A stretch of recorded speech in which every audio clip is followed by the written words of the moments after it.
Gênesis. Gênesis é o termo grego, de onde vem Gênese, em português, com que a Septuaginta nomeia o primeiro livro da Bíblia. Significa origem, ou princípio, o que corresponde de um modo geral ao conteúdo do livro.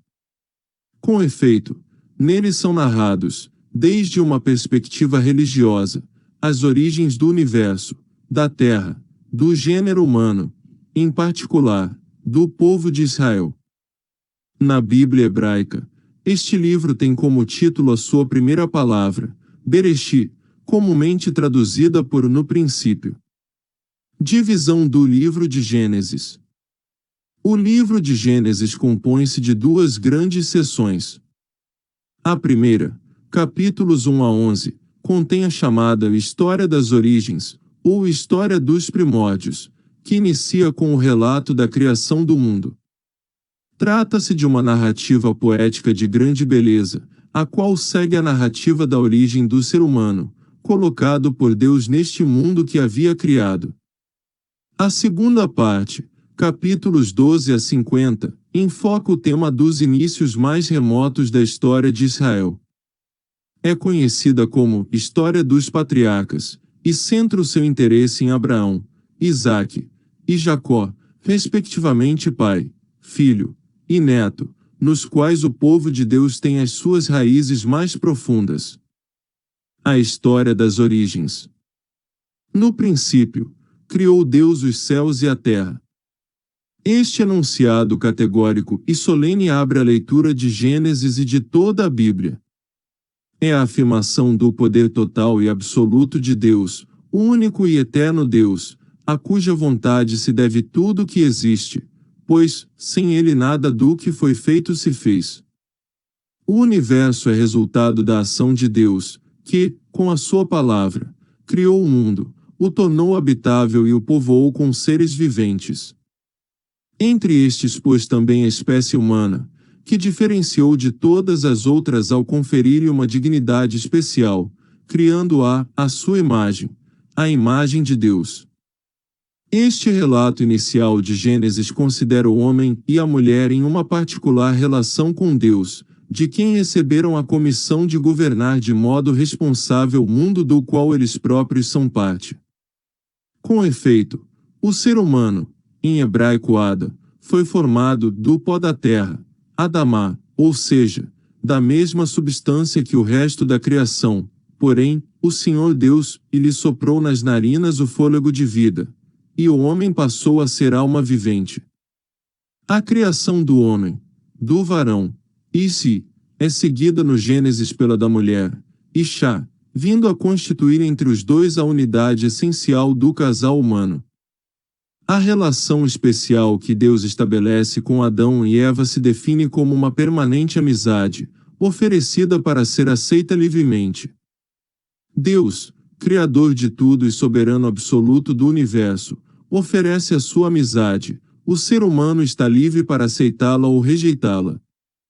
O sinal da atitude humana ante a oferta divina se identifica com o preceito que, por um lado, afirma a soberania de Deus e, por outro lado, estabelece a responsabilidade do ser humano no gozo da liberdade, da árvore do conhecimento do bem e do mal não comerás.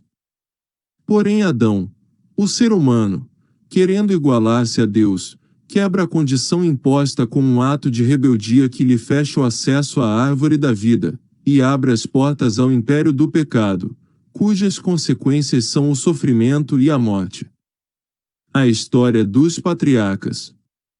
Esta segunda parte de Gênesis, capítulos 12 a 50, representa o começo de uma nova etapa no desenvolvimento da humanidade, uma etapa na qual Deus atua no sentido de libertar os seres humanos da situação a qual o pecado os conduziu.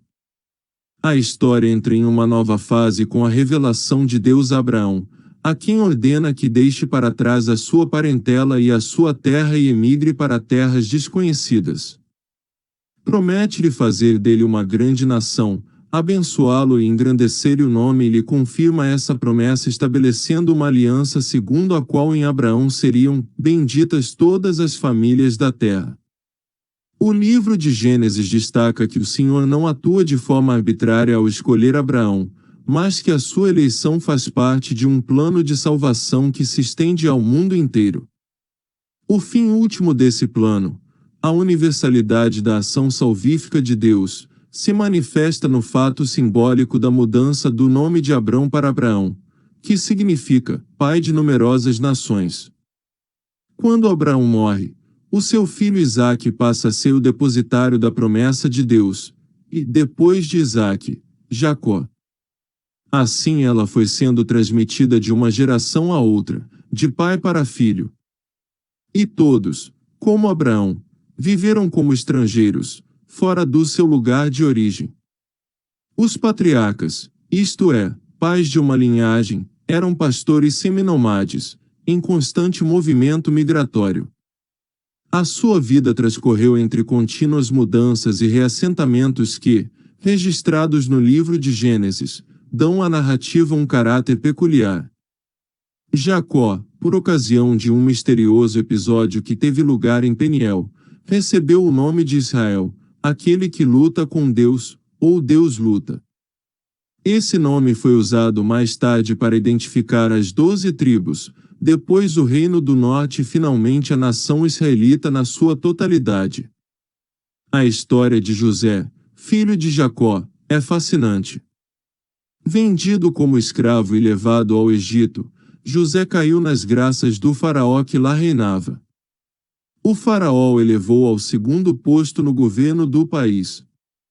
Essa posição política elevada permitiu ao jovem hebreu trazer para junto de si o seu pai, que, com os seus filhos, familiares e os seus rebanhos, se estabeleceu no delta do Nilo, na região de Gósen, uma terra rica em pastos e apropriada às suas necessidades e ao seu gênero de vida.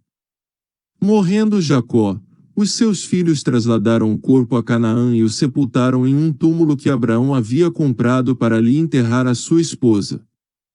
Essa compra de um terreno para sepultura tem no livro de Gênesis um claro sentido simbólico, prefigurando a tomada de posse pelos israelitas de um território onde os patriarcas do povo haviam vivido como estrangeiros em outra época.